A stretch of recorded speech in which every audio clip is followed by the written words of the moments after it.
Preparing yourself for effective visualization. Okay, so now that you have convinced yourself that visualization works and you understand how it can impact your life, how do you even begin to implement it? Where do we even begin? The very first thing that we need to do to make sure that visualization is the most effective thing possible in our lives is to learn how to rid ourselves of the negativity bias. The negativity bias is something that has harmed us probably our whole lives and throughout all of human history. So, what is the negativity bias exactly? The negativity bias is a psychological state that can prioritize negative thoughts and feelings over positive ones. For example, if we experience painful or traumatizing events, those tend to impact us more than things that aren't as extreme or even positive. The way we act tends to be more influenced by the negative events in our lives than by the positive events. It can cause us to view things in a biased light and assume that we are not worthy of the positive lives and circumstances that we most want in our lives. It can also cause us to stop valuing the good things in favor of feeling pain over the bad things. Visualization can work against us if we are not aware of the negativity bias. If we are replaying the bad things again and again, it takes up space in our minds and leads us to having a much harder time attracting the positive situations that we want. We will wallow in the things that hurt us rather than believing that the good things are possible.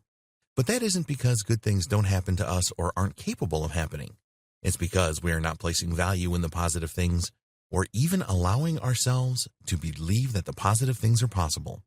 As you can imagine, the negativity bias is one of the most damaging factors in many of our lives. It can prevent us from making progress and cause us to stay trapped in a negative mindset where we almost begin to be relieved when bad things happen to us because our neural pathways have begun to anticipate these things. People can become physically addicted to drama and their own misfortunes, to the point that they begin to create more and more negative situations for themselves rather than creating positive situations and moving forward in their lives. Fortunately, the neural pathways are not set in stone, and they can be remapped in a way that allows us to believe in the possibility of our own progress and make the changes we need to make to become more productive and successful people. When we are able to overcome the negativity bias, then truly believing in our visualizations is that much easier. So how do we even begin to do this? Well, the first step is to practice mindfulness. Become aware of your destructive patterns and the thoughts that you have that interrupt your ability to focus on the good in your life. Interrupt your bad thought patterns with distractions and reminders of positive things. One of the ways that you can do this effectively is to write gratitude journals.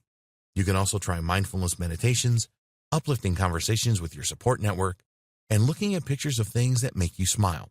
For example, if you feel yourself spiraling into a negative mood, interrupting that mood with positive images of things that make you happy will eventually decrease the strength of the negative neural pathway in your mind, and you will be less prone to following the negative thoughts, and you will be able to prevent yourself from spiraling into a depression or a mood that is more destructive than constructive. We all have the power to retrain our brains. And in order for visualization to have the greatest impact on our lives, we have to stop doubting that we are worthy of the lives we want. This belief has to be real and strong. And taking care of our negativity bias is a crucial step in effectively paving the way toward a productive and successful life. Now that you are aware of the dangers of the negativity bias, let's jump into some of the techniques that we can use to help us to use visualization to our benefit and manifest the best possible life.